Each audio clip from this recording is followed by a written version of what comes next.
அன்ஷிதா உங்க கார்டுல என்ன சொல்லுவாங்க? எங்களுக்குன்னு ஒரு பர்சனல்னு ஒன்று இருக்கு. ஸோ அதையும் ப்ரொஃபஷனலும் நாங்கள் வந்து மிங்கிள் பண்ணிக்கல. இன்கேஸ் அந்த மாதிரி ஒரு விஷயம் அப்படி இருக்கு அப்படின்னா அதை நாங்கள் திடீர்னு நீங்களும் தர்ஷிகாவும் எங்களுக்கு வெளில இருந்து பார்க்கும்போது ஒருவேளை இவங்களுக்குள்ள ஒரு லவ் இருக்கும் அப்படின்னு நாங்க நினைச்சிட்டோம் ஃபர்ஸ்டே. வெளியில போய் பாத்துக்கலாம் அப்படின்னு சொன்னீங்க. ஆனா வேண்டாம்னு சொல்லல. என்ன விஷயம் உங்களை ரொம்ப ஹிட் பண்ணுச்சு? பிளே பாய், அப்புறமா இந்த லவ் கண்டென்ட், இந்த பிக் பாஸ்ல இருந்து விஷாலா வந்து எங்களுக்கு பாக்குறதுக்கான ஒரு சான்ஸ் கிடைச்சது. அதுல பாக்கும்போது கொஞ்சம் டிசப்பாயிண்டிங்கா இருந்த மாதிரி ஆடியன்ஸா எங்களுக்கு இருந்தது. அது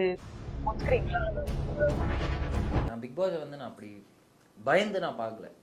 எனக்கும் இந்த மாதிரியான நான் உள்ள போறதுக்கு முன்னாடி என்னோட ஃப்ரெண்ட்ஸ், என் ஃபேமிலி, எங்க அம்மாவே வந்து அப்பா அது வேணாம்ப்பா நெகட்டிவிட்டியா, நான் அதை பத்தி யோசிக்கல. பிக் பாஸோட ஷோ நான் எப்படி பார்க்குறேன்னா, as a person you do good and bad, situations makes you good or பேட்ன்ற மாதிரி. அதை நீ என்னைக்கு புரிஞ்சுக்கிட்டு உன்னை மாற்றிக்கிறியோ, நீ அந்த பிரேவாக வரல.